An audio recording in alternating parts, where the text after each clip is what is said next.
Assalamualaikum warahmatullahi wabarakatuh. Bismillahirrahmanirrahim. Alhamdulillahi rabbil alamin. Allahumma salli ala Muhammad wa ala ali Muhammad. Pemirsa sajian kurma manis yang dimuliakan Allah, kajian Ramadan untuk meningkatkan iman dan Islam yang berbahagia, untuk mempermudah kita mengelompokkan sesuatu. Biasanya kita kenali melalui ciri-ciri yang dimiliki, kemudian kita buatlah nama-nama kelompok sesuai dengan ciri-ciri yang ada tersebut. Seperti halnya saat ini ketika dunia sedang dilanda pandemi coronavirus, khususnya di Indonesia, kita mengenal istilah orang dalam pengawasan, pasien dalam pengawasan, orang tanpa gejala, orang dengan resiko atau terkonfirmasi. Ya, tentu masing-masing dengan gejala dan ciri-ciri tertentu yang dimiliki. Nah, begitupun kita sebagai manusia. Ada ciri-ciri dan ada gejala-gejala yang menentukan di golongan mana atau di kelompok mana kita berada.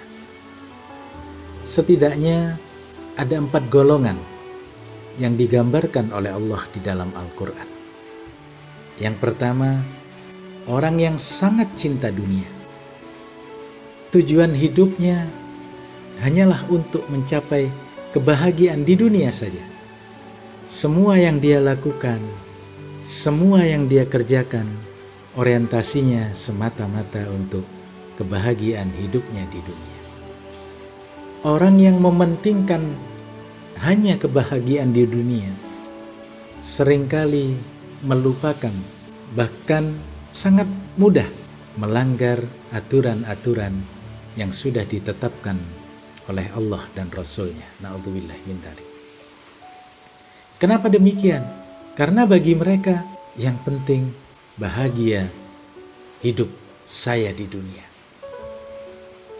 Sehingga mereka memiliki falsafah 3H. Yang penting bahagia di dunia, 3H yang harus dilakukan. Apa itu? Halal, haram, hantam.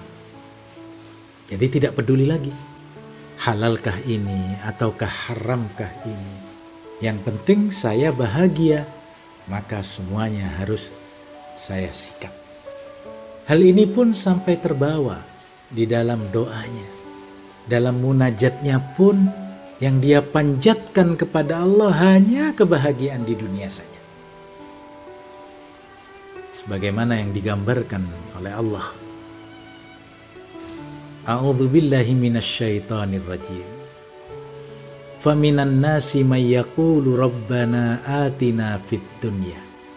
Maka sebagian dari manusia itu berkata, berdoa, wahai Tuhan kami, berilah kami kebaikan hidup di dunia. Jadi yang terfikir hanyalah urusan dunia. Tidak ada sedikit pun terbersit bahwa dia akan hidup setelah kematiannya kelak. Bagi kelompok ini yang penting mereka bahagia di dunia sudah cukup. Karena mereka meyakini hidup hanya satu kali. Dan akan berakhir ketika kematian telah menjemput mereka. Bagaimana yang digambarkan oleh Allah terhadap kelompok orang yang sangat cinta dunia ini? Allah menyampaikan kelanjutan ayat. Wa ma lahu fil akhirati min khalaq. Akan diberikan oleh Allah kebahagiaannya di dunia. Tapi bagi mereka tidak ada sedikit pun bagian kebahagiaan di akhirat. Na'udzubillah, summa na'udzubillah. Insya Allah kita semua bukanlah kelompok yang pertama, kelompok manusia yang sangat cinta dunia. Kemudian kelompok yang kedua, yaitu kelompok manusia yang sangat cinta akhirat. Jadi ini lawan dari kelompok pertama. Kalau kelompok pertama, bagaimana mereka berjuang mati-matian agar bisa meraih kebahagiaan di dunia. Tidak pernah sedikit pun terpikir akan nasibnya nanti setelah kematian di akhirat. Nah, begitupun sebaliknya kelompok yang kedua. Kelompok kedua ini bersungguh-sungguh mati-matian untuk mencapai kebahagiaan hidup di akhirat. Dan mereka tidak mau tahu, mereka tidak peduli bagaimana dengan nasib mereka di dunia ini. Kelompok dua ini sebetulnya bagus. Karena memang hidup yang abadi, hidup yang hakiki itu adalah hidup yang di akhirat nanti.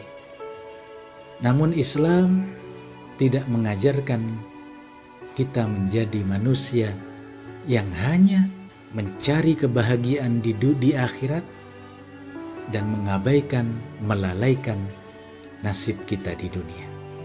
Allah berfirman, A'udzubillahi minasyaitonir rajim. Wabtaghi fima atakallahu ad-darul akhirah wala tansa nasibaka minad dunya. Carilah olehmu dari apa yang Allah karuniakan kepadamu untuk kehidupanmu di akhirat. Jadi Allah memerintahkan kita agar apa yang Allah karuniakan di dunia ini semaksimal mungkin dipergunakan untuk mencapai kebahagiaan hidup di akhirat. Namun Allah juga mengingatkan kepada kita, wala tansa nasibaka minat dunya. Dan jangan kamu lupakan nasibmu, bagianmu di dunia ini.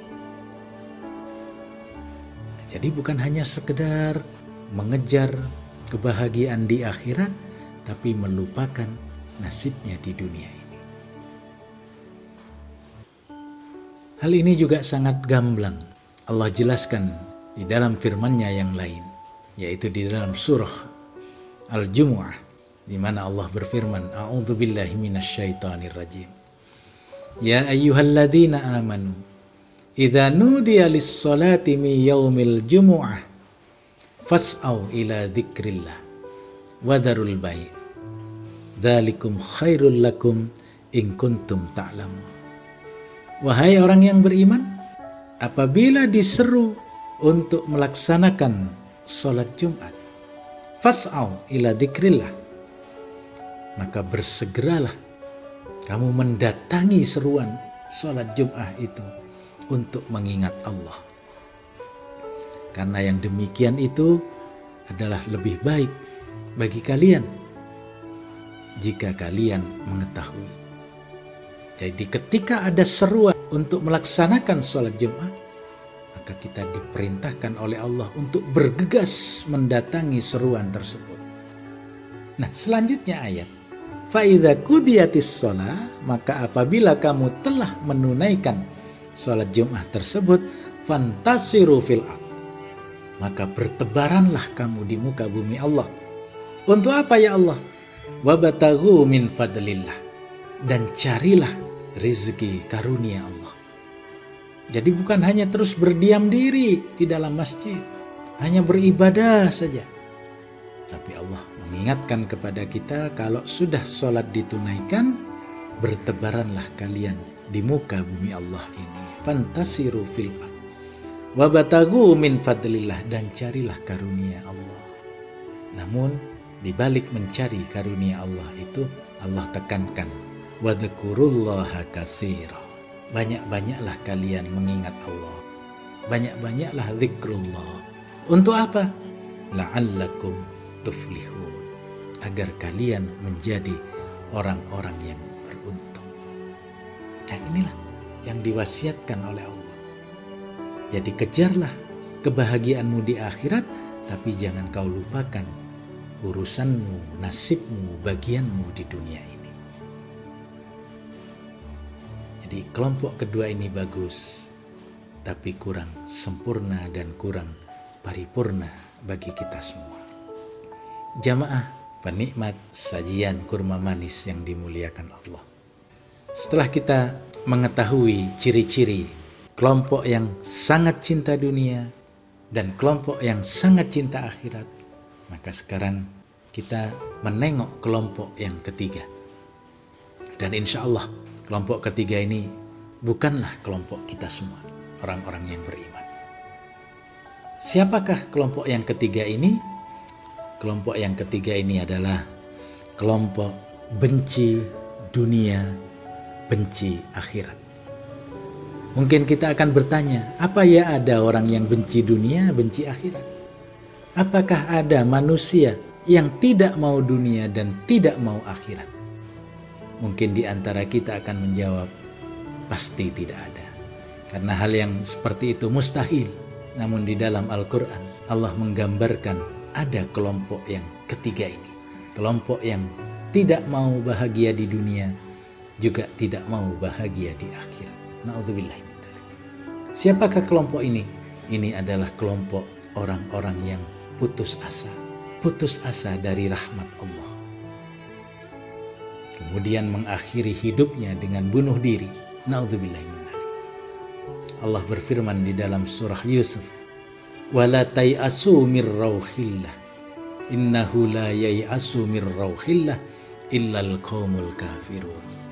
Janganlah kalian berputus asa dari rahmat Allah, karena sesungguhnya tidak akan berputus asa dari rahmat Allah kecuali orang-orang yang kafir. Na'udzubillah, summa na'udzubillah. Kelompok satu, kelompok yang sangat cinta dunia. Kelompok dua, kelompok yang sangat cinta akhirat. Kelompok tiga, kelompok yang benci dunia, benci akhirat. Dan insya Allah 1, 2, 3 bukan pilihan kita.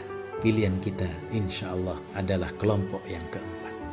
Siapakah kelompok yang keempat itu? Kelompok yang keempat adalah kelompok manusia yang cinta dunia namun lebih cinta akhirat. Hal ini digambarkan oleh Allah di lanjutan ayat yang saya bacakan di awal tadi yang termaktub di dalam surah Al-Baqarah. Allah berfirman, "Wa minhum may yaqulu Rabbana atina fid dunya hasanah wa fil akhirati hasanah wa qina adzabannar." Dan di antara mereka ada yang berdoa, "Wahai Tuhan kami, karuniakanlah kebahagiaan di dunia kepada kami, dan karuniakanlah kebahagiaan di akhirat kepada kami, dan bebaskan kami dari azab api neraka." Inilah permohonan orang-orang yang beriman. Inilah kategori orang yang beriman. Inilah ciri-ciri orang yang beriman, ciri-ciri orang yang beruntung. Mereka kejar kebahagiaannya di dunia, tapi mereka tidak melupakan bahwa hidup di dunia hanya sementara, akan berakhir dengan kematian.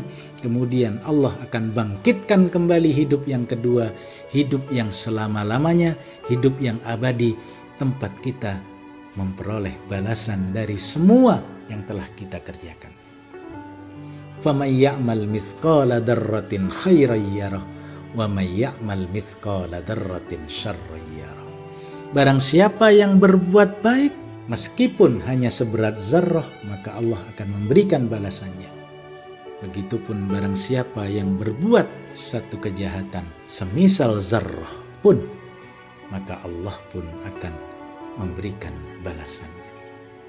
Karena itu jamaah yang dimuliakan Allah, semampang kita berada di bulan suci Ramadan dan kita sudah berada di penghujung Ramadan, berada di 10 yang terakhir dari Ramadan. Rasulullah Sallallahu Alaihi Wasallam mengajarkan kepada kita untuk memperbanyak doa. Allahumma innaka afuun tuhibbul afwa fa'fu anni. Ya Allah, sesungguhnya Engkau adalah pemaaf. Tuhibbul afwa, suka memaafkan. fa'fu anni, maka maafkanlah aku ya Allah. Semampan kita berada di penghujung bulan Ramadan, kita perbanyak doa ini.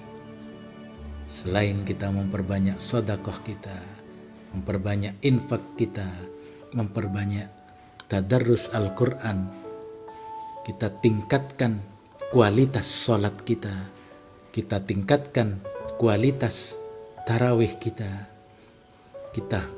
perbaiki seluruh amaliyah kita dalam rangka untuk mencapai kebahagiaan di dunia, lebih-lebih kebahagiaan di akhirat, dan dalam rangka menjauhkan diri kita, berlindung kepada Allah dari azab api neraka. Mudah-mudahan doa yang senantiasa kita sampaikan kepada Allah di setiap waktu kita akan menjadi sebab kita memperoleh kebahagiaan hidup di dunia dan kebahagiaan di akhirat, serta dibebaskannya kita dari azab api neraka. Kurang lebihnya mohon maaf. Billahi taufik wal hidayah. Assalamualaikum warahmatullahi wabarakatuh.